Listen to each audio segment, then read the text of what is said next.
النهاردة التايم لاين كله مولع. شات جي بي تي 5 ترند جديد.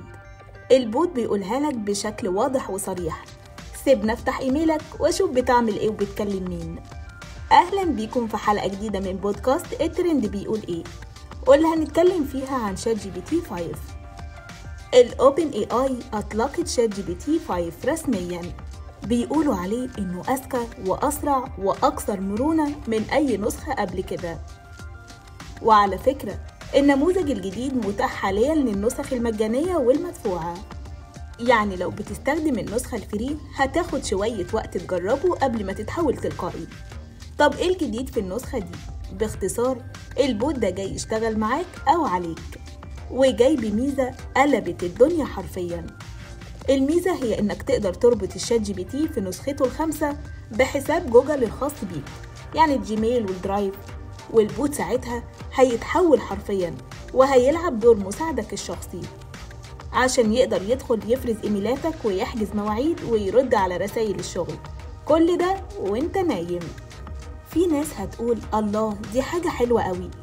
طبعا وانا معاكم انها حاجة حلوة وهتسهل على ناس كتير وهتوفر عليهم وقت، عشان البوت هيقدر يفرز المهم من الايميلات، يحجز مواعيد او يلغيها، يكتب ردود احترافية في ثواني، يدمج معلومات من ملفاتك ويرد بيها على أسئلة أو إيميلات.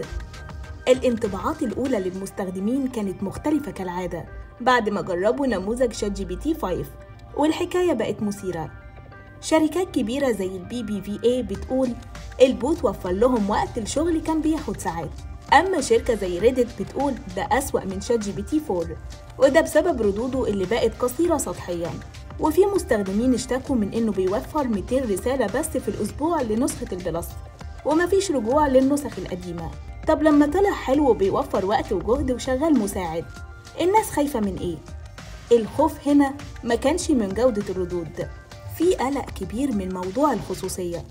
انت عارف لما تربط البوت بجوجل انت كده بتديه حق قراءة كل ايميلاتك ومرفقاتك، الاطلاع على جدولك ومواعيدك، الدخول على جهات الاتصال. من الآخر انت سلمت له نسخة من مفتاح حياتك الرقمية ومعاه دفتر أسرارك. التكنولوجيا بتقولك خلينا أساعدك، بس افتكر المساعدة دي ليها تمن، وأحيانا التمن إنك تسيب الباب مفتوح. عشان كده احنا هنا بنقولك قبل ما تدوس ألاو فكر مين اللي هيمسك المفتاح وإيه اللي ممكن يعملوا بيه. فعلى الرغم من تأكيدات الأوبن اي اي على موضوع الخصوصية وإنها مش بتسرب معلوماتك، بس مين عارف؟ ولا نسيتوا جوجل لما عمل فيها الشيخ حسني؟ ارجع للحلقة وانت هتفهم. كانت معاكم حبيبة جمال والكرياتيف بروديوسر محمد جلال في بودكاست الترند بيقول ايه. ما تنسوش تعملوا لايك وشير واستنونا في الحلقة الجاية، هنتكلم عن أغرب الحاجات اللي الناس جربوها مع شات جي بي تي 5 واللي بعضها صعب يتصدق.